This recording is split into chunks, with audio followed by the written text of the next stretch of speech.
അർഹരായവർ വിജയകിരീടം ചൂടാൻ സഹമത്സരാർത്ഥികളെ നോമിനേറ്റ് ചെയ്യാൻ പറ്റുന്ന അവസാന അവസരമായി ഈ നോമിനേഷനെ കണ്ട് ബിഗ് ബോസ് വീട്ടിലെ അവസാന നാളിൽ എത്തിച്ചേരാൻ അർഹതയില്ലാത്ത 2 പേരെ നോമിനേറ്റ് ചെയ്യാനാണ് ബിഗ് ബോസ് മത്സരാർത്ഥികളോട് ആവശ്യപ്പെട്ടത്. ഇത്തവണ ഓപ്പൺ നോമിനേഷൻ അല്ലായിരുന്നു. കൺഫെഷൻ റൂമിൽ ഓരോരുത്തരെയായിട്ട് ബിഗ് ബോസ് വിളിക്കുകയാണ് ഉണ്ടായത്. ജാസ്മിനെയാണ് ബിഗ് ബോസ് ഫസ്റ്റ് വിളിച്ചത്. ജാസ്മിൻ നോമിനേറ്റ് ചെയ്തത് ഒന്ന് സായിയാണ്, രണ്ടാമത് നോറ. അടുത്തതായി നോറ വന്നു. നോറ നോമിനേറ്റ് ചെയ്തത് അഭിഷേകിനെ, അതുപോലെ നന്ദനയെ. ജിൻഡോ നോമിനേറ്റ് ചെയ്തത് സായി സിജോ.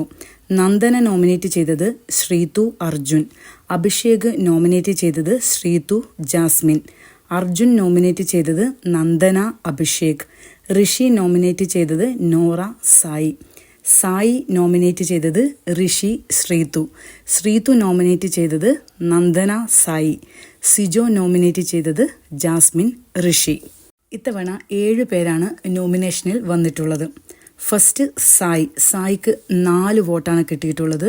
ശ്രീതു 3 വോട്ട്, നന്ദന 3 വോട്ട്, അഭിഷേക് 2, നോറ 2, ജാസ്മിൻ 2, അതുപോലെ ഋഷി 2 വോട്ട്. ബിഗ് ബോസ് വീട്ടിലെ 12ാം ആഴ്ചയിലെ അവസാന നോമിനേഷൻ ലിസ്റ്റിൽ പെട്ടിരിക്കുന്നത് 7 പേരാണ്.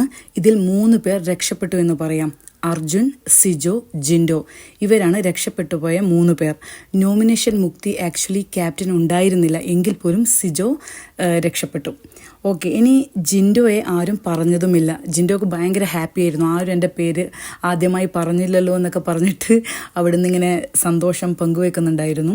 ഏതായാലും നല്ല കാര്യം തന്നെ. അത്യാവശ്യം വരേണ്ടവരൊക്കെ നോമിനേഷൻ ലിസ്റ്റിൽ വന്നിട്ടുണ്ട്. അതുപോലെ ഇതിനിടയിൽ ഈ നോമിനേഷൻ കഴിഞ്ഞതിന് ശേഷം ശ്രീതു കരഞ്ഞു. അതിന് കാരണം കോംബോ നാടകം എന്ന വേർഡ് തന്നെ ഉദ്ദേശിച്ചാണെന്ന് ശ്രീതു മനസ്സിലാക്കുകയും ശ്രീതുവിന് അത് ഒത്തിരി വിഷമം ഉണ്ടാക്കുകയും ചെയ്തു.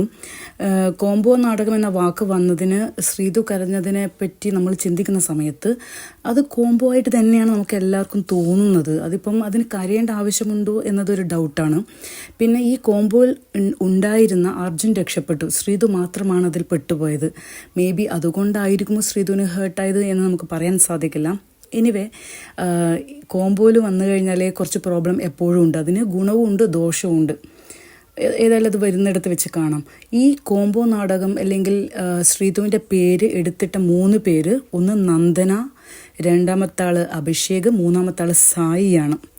എന്തായാലും നമുക്ക് എലിമിനേഷൻ എങ്ങനെയൊക്കെ പോകുന്നു എന്നുള്ളത് അടുത്ത ആഴ്ച അറിയാൻ സാധിക്കുള്ളൂ. വെയിറ്റ് ചെയ്യാം.